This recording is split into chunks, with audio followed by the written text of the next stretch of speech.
survivable accident turned deadly. To prevent future tragedies, Britain's Civil Aviation Authority decides to learn more about people.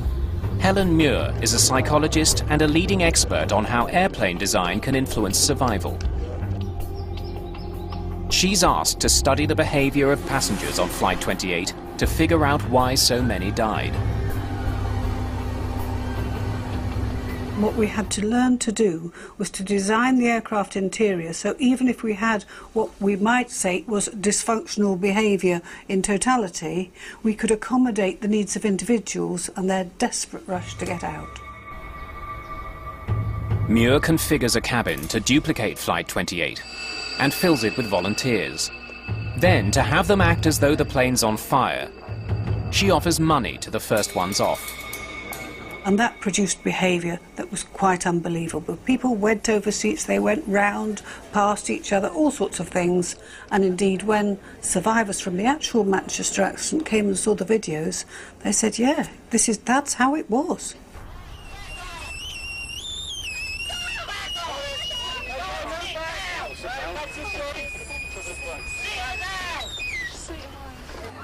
The evacuation of Flight 28 was slowed by the fact that passengers became jammed in the bulkhead opening separating the main cabin from the galley.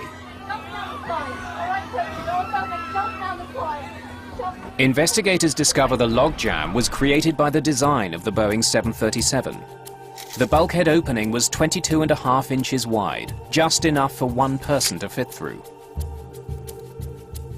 But what they wanted to know was how much wider would they have to make it for people not to get stopped and blocked. We were trying to do as much as we could to recreate the situation which had happened at Manchester and then to systematically vary the aircraft interior to see what changes would improve the situation for passengers. Muir's tests showed the narrow bulkhead opening created bottlenecks that flight attendants had to constantly clear. Increasing the width to 30 inches greatly improved the movement of passengers.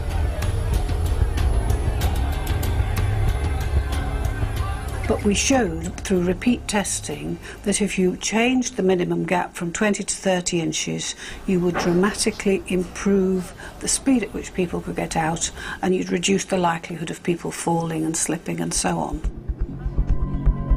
As a result of Helen Muir's work, a recommendation was made to increase the space between the bulkhead walls to 30 inches and introduce strip lighting to help guide passengers to exits even when they are blinded by smoke. Muir also found a way to improve cabin safety without redesigning the cabin. Please sit down. She conducted research on the behavior of the cabin crew in emergencies and found that passengers get off a plane much faster with a highly assertive crew.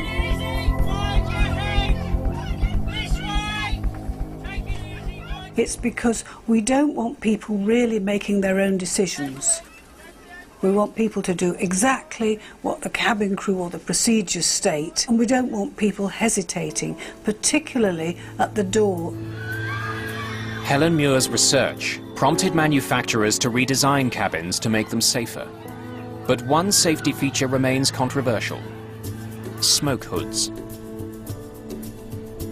Ed Trimble believes they should be mandatory on all commercial flights. Without a doubt. Without a doubt. Helen Muir is less convinced.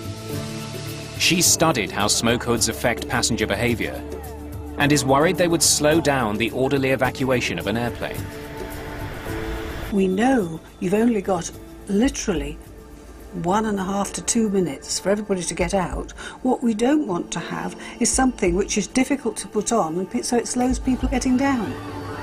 The most important lesson of British Air Tours Flight 28 is that seconds matter. It's now universally accepted that it takes 90 seconds from the first sign of fire before it becomes unsurvivable. The passengers on Flight 28 lost valuable time when the starboard side door jammed.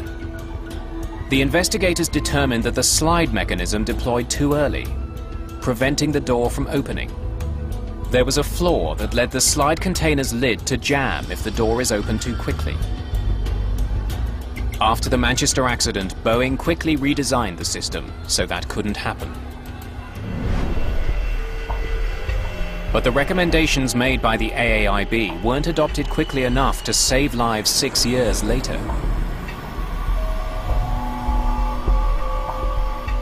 In 1991, a Boeing 737 slammed into another plane on the runway in Los Angeles and caught fire. Many of the 22 people who died were overcome by smoke before they could get out.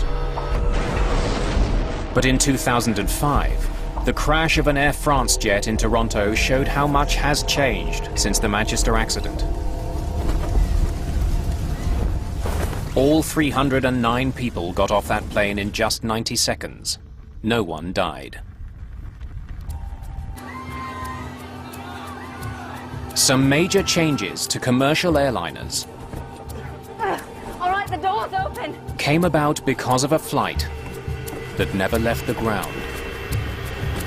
That's the only way I can resolve it, with the death of 55 of my passengers. The fact that flying is now safer.